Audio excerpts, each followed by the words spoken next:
பணம் வரதுல எனக்கு ஏதோ ஒரு பிரச்சனையாகத்தான் இருக்குது, என்ன பண்ணலாம், நான் மகாலட்சுமியை வசீகரிக்கிறதுக்கு ஏதாவது ஒரு வழிமுறை இருக்குமா? நானும் நல்லா பண்ணி பார்த்துட்டேன். நான் வந்து வெள்ளிக்கிழமை பார்த்தா விளக்கேத்தி பார்த்துட்டேன். நானும் கனகதாரா சோஸ்திரம்லாம் பண்ணி பார்த்துட்டேன். யூடியூபை திறந்து யார் வந்து வந்து பணம் கொடுக்கிறதுக்கு என்ன பண்ணணும்னு சொல்கிறாங்களோ எல்லாத்தையும் பண்ணி பார்த்துட்டேன்.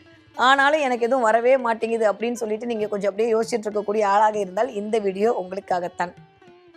ஒரு விஷயத்த பண்ணுறது முக்கியம் இல்லை, எந்த நேரத்தில் செய்கிறோம் என்பது மிக மிக முக்கியமான ஒரு விஷயம். நம்ம இப்போ தூங்குற நேரத்தில் போய் சாப்பிட முடியுமா? இல்லை சாப்பிட்டு இருக்கும்போது தூங்கிட்டே இருந்தால் நமக்கு சாப்பாடு தான் சரியாக போகுமா?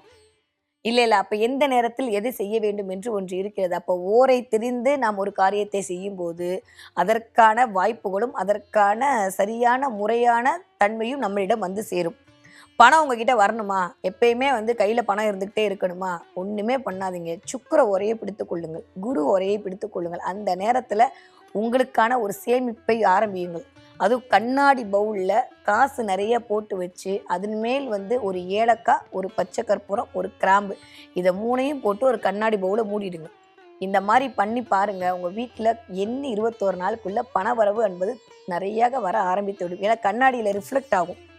சுக்கிரனாலே கண்ணாடி சம்மந்தப்பட்ட விஷயம் தான். அப்போ ரெகுலராக வந்து கையில் வந்து லிக்விட் கேஷ் இருந்துக்கிட்டே இருக்கணும் அப்படின்னு சொன்னால் அங்கு கண்டிப்பாக சுக்கிரன் தேவைப்படுவார். அப்போ கண்ணாடி பாத்திரத்தில் சிறு நாணயங்களை போட்டுவிட்டு அதன் மேல் ஒரு ஏலக்காய், ஒரு பச்சை கற்பூரம், ஒரு கிராம்பு போட்டு அதை மூடிடுங்க. அந்த வாசனையும் உள்ளுக்குள் இருக்கும். அந்த வாசனைக்கு மகாலட்சுமி வசீகரித்து உங்களிடம் வந்து உங்ககிட்ட தான் இருப்பேன், போகவே மாட்டேன் அடம் பிடிச்சு தங்கி விடுவாள். ஓகே, இதையும் நான் பண்ணி பார்த்துட்டேன் அப்படியும் எனக்கு வரல அப்படின்னா, எப்பயுமே வந்து பிரபஞ்சத்திற்குன்னு ஒரு மொழி இருக்கு.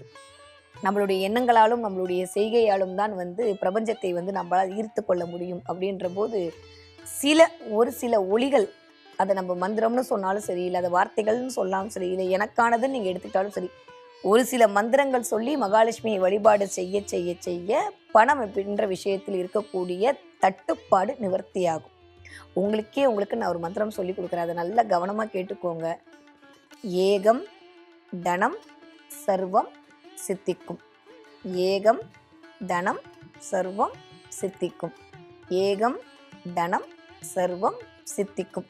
இந்த மந்திரத்தை சொல்லிட்டு எந்த நாளாக இருந்தாலும் சரி, அந்த நாளில் மதியானம் 1 to 2க்குள்ளே இந்த மந்திரத்தை திரும்ப திரும்ப சொல்லி ஒரு பணத்தை எடுத்து வச்சீர்களே ஆனால் அந்த பணம் 2 மடங்காக அதிகரிப்பு செய்யும்.